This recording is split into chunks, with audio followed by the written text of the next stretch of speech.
Bonjour à tous et bienvenue salle 104. Dans cette nouvelle vidéo, nous allons étudier l'organisation du monde depuis 1989, ses grands enjeux, ses dynamiques et ses conflictualités nouvelles. En 1989, au crépuscule de la guerre froide, Francis Fukuyama, un intellectuel américain, proche de l'administration alors au pouvoir, annonçait dans un célèbre article la fin de l'histoire. Pour lui, l'issue de la guerre froide devait accoucher d'un monde largement apaisé, débarrassé des conflits idéologiques et où triompherait le modèle défendu par les États-Unis, la démocratie libérale. Plus de 30 ans plus tard, qu'en est-il ? Quelles sont les grandes lignes de force de l'organisation du monde depuis 1989 ?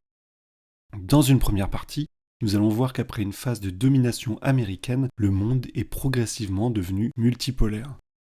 Entre 1989 et 1991, avec l'implosion de l'URSS et la dissolution du bloc de l'Est, les États-Unis deviennent la seule superpuissance mondiale, sans rival. On parle de situation hégémonique. Cela signifie qu'un État domine les relations internationales et est en capacité d'imposer son modèle culturel, ses décisions, sans rencontrer de véritable résistance. Le monde devient donc unipolaire et les États-Unis en sont le gendarme.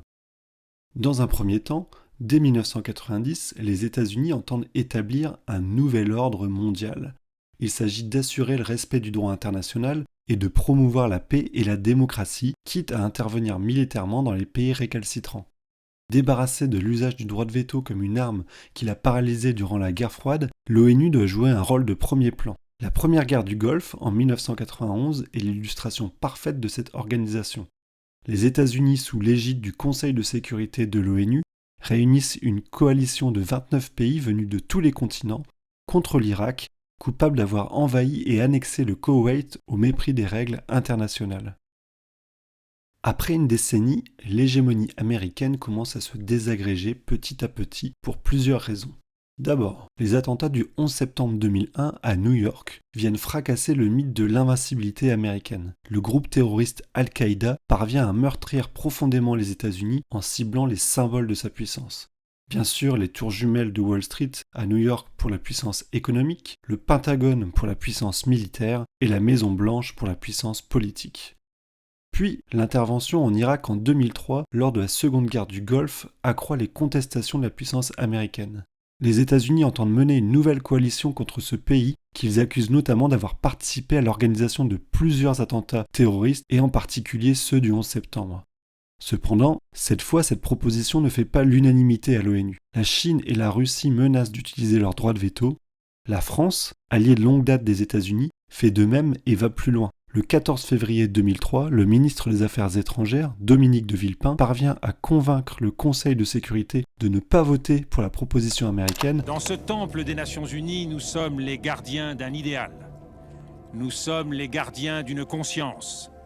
La lourde responsabilité et l'immense honneur qui sont les nôtres doivent nous conduire à donner la priorité au désarmement dans la paix.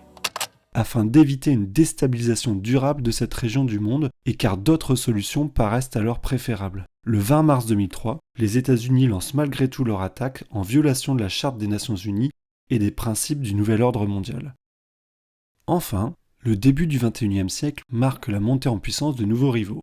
L'Union européenne et le Japon s'affirment comme des puissances économiques majeures qui concurrencent les grandes firmes américaines. La Russie ressurgit sur la scène internationale et s'associe avec les principales puissances émergentes pour former le groupe des BRICS, dont le but est de contester l'influence des puissances traditionnelles. Pour terminer, la Chine connaît une ascension économique, politique et militaire fulgurante. Le monde devient petit à petit multipolaire. Cela signifie qu'il s'organise autour de plusieurs puissances qui s'allient et ou s'affrontent selon les sujets. Dans une seconde partie, nous allons à présent revenir sur l'instabilité et la complexité du monde qui s'installe depuis le début du XXIe siècle. Rien de tel qu'une carte pour aborder cet aspect du sujet. On y aperçoit très clairement les grands pôles de puissance évoqués précédemment. Les États-Unis, l'Union européenne, le Japon, les BRICS et notamment la Chine. Surtout, on y note l'instabilité internationale depuis la fin de la guerre froide. Certains conflits hérités de cette période ne sont pas achevés. C'est le cas en Afghanistan ou entre la Corée du Nord et la Corée du Sud. La désagrégation du monde communiste a généré des conflits entre les nouveaux États comme ceux de l'ex-Yougoslavie. Des guerres civiles ont touché ou touchent encore de nombreux pays comme le Soudan. Certains ont même débouché sur des génocides, comme au Rwanda. L'émergence du terrorisme international, et notamment du terrorisme islamiste, est prégnante. Il s'agit de groupes comme Al-Qaïda ou Daesh, financés par des trafics d'armes, d'antiquités pillées, de drogues ou de ressources naturelles, utilisant la violence et la terreur pour imposer une application littérale et rigoriste des textes sacrés musulmans. De nombreux pays et la majorité des continents sont touchés. Nous avons tous en mémoire les images des attentats de Paris en 2015.